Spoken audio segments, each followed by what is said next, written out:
आपल्याला एका वर्गाचं क्षेत्रफळ दिलंय. क्षेत्रफळ दिले 784 चौरस मीटर आहे. तर त्याची परिमिती किती?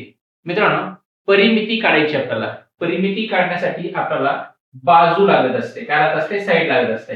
आता बघा, साईड लागत असते. आपल्याला साईड तर दिली नाही. साईड तर काढणं गरजेचं आहे. बाजू तर काढणं गरजेचं आहे.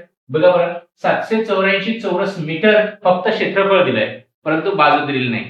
तर बघा काय असतं माहितीये का, ज्यावेळेस एका वर्गाचं क्षेत्रफळ 784 चौरस मीटर एवढं दिलेलं असतं, त्यावेळेस कधी लक्षात ठेवायचं की जे क्षेत्रफळ आहे त्या क्षेत्रफळाचा वर्गमूळ हे काय असतं? एक बाजू 784 याचं वर्गमूळ काय बरं? 784 चं वर्गमूळ जर बघितलं गेलं तर याचं वर्गमूळ आहे 28. काय आहे? 28. बघा मित्रांनो, 28 हे वर्गमूळ आहे. परिमिती काढायची आपल्याला. परिमिती म्हणजे काय? तर समजा चौरस आहे. समजा हा चौरस आहे, हा चौरस आहे, हा चौरस आहे. या चौरसाच्या चारही बाजू चौरसाच्या चारही बाजू म्हणजे चौरसाच्या चारही बाजू सारख्या असतात.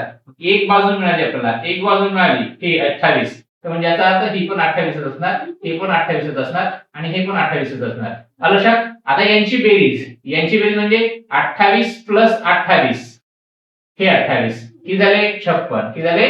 56. आणि हे 28 प्लस हे 28 किती झाले? 56. त्या 56 ची जर बेरीज केली तर ही होती किती मित्रांनो? 112. एक तर असंही करता येईल तुम्हाला, किंवा आपल्याला बाजू मिळाली क्षेत्रफळ चौरसाची परिमिती बरोबर त्याचं सूत्रच आहे 4 गुणिले बाजू, किंवा ते कसं करता येईल तर 4 गुणिले बाजू असं करता येईल. आता 4 हे आहे, बाजू 28 आली म्हणजे 4 गुणिले 28 असं जर केलं तरी याचा गुणाकार काय येतो मित्रांनो? 28 चौक 12 वर्षे 112 येतं. म्हणून बघा उत्तरामध्ये 112 कुठं आहे ते तुम्हाला पाहता आलं.